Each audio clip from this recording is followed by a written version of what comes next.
there's no need even to have a college degree at all, or even high school. I mean, if somebody graduated from a great university, that may be an indication that they will be capable of great things, but it's not necessarily the case.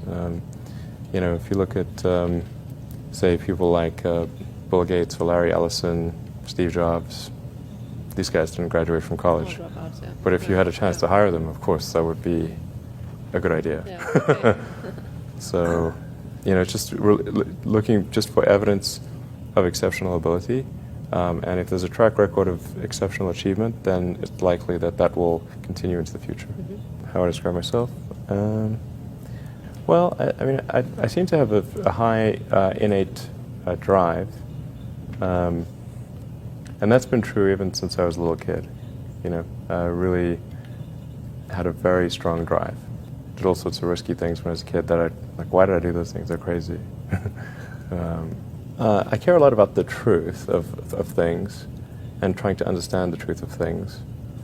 I think that's important.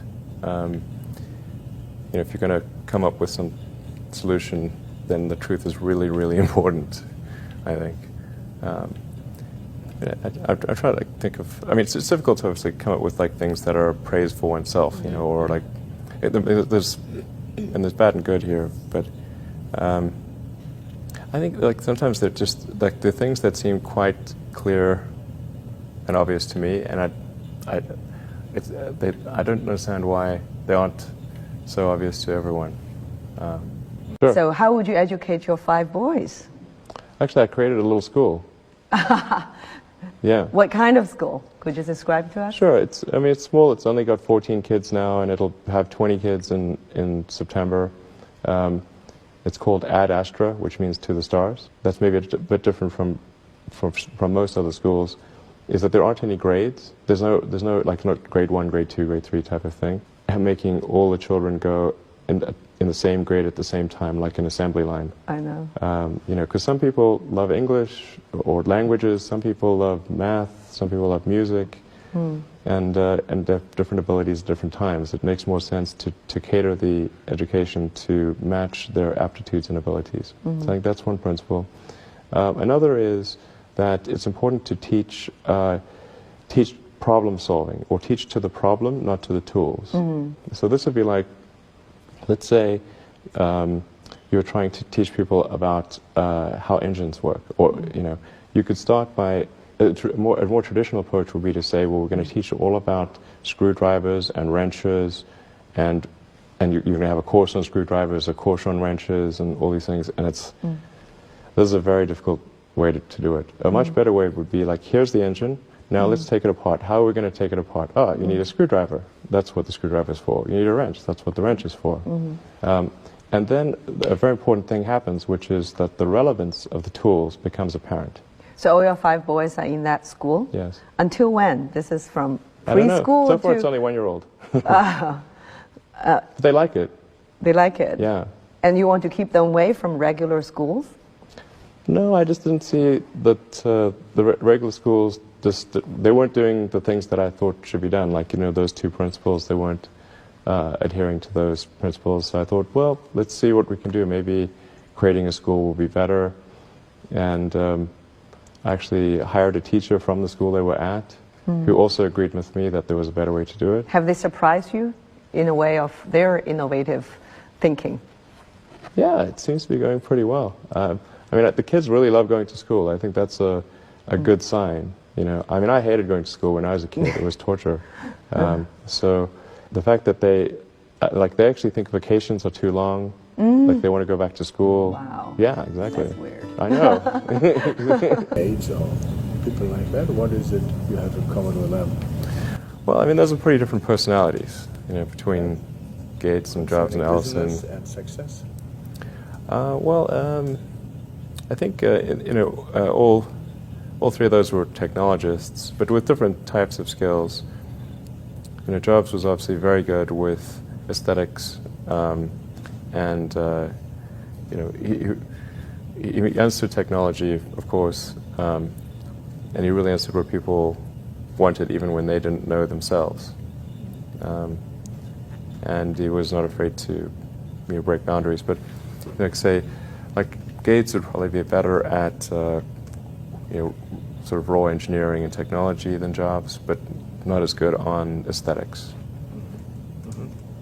But I mean, for all of these guys, they're obviously very driven, and they're very talented, and they're able to attract great people to build a company.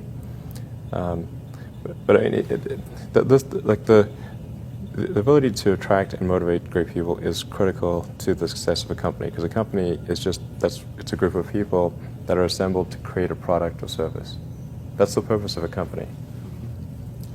People sometimes forget this elementary truth, and so if you're able to get great people to join the company and work together towards a common goal, and you sort of have a relentless sense of perfection about that goal, then you will end up with a great product.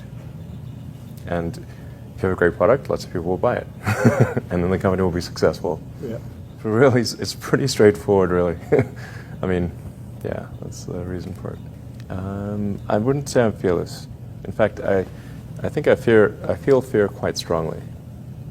But if what we're doing is what I'm doing is I think is important enough, then I just override the fear. Mm-hmm.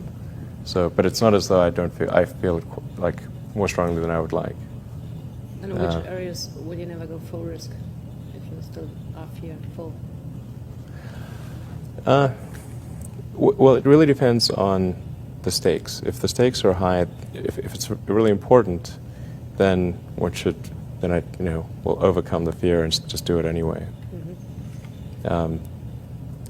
But essentially, I mean, I just drive overrides fear, but I feel the fear. It's kind of annoying. I wish I didn't. Okay. I wish I felt it less. Uh-huh. So, yeah. All these introspective questions are interesting. I don't get asked these very often. And then, like, I'm trying to think, like, what is like an accurate reply? And some of these, it's hard to evaluate yourself on these things. Mm-hmm. Which company you founded was the most risky at the start?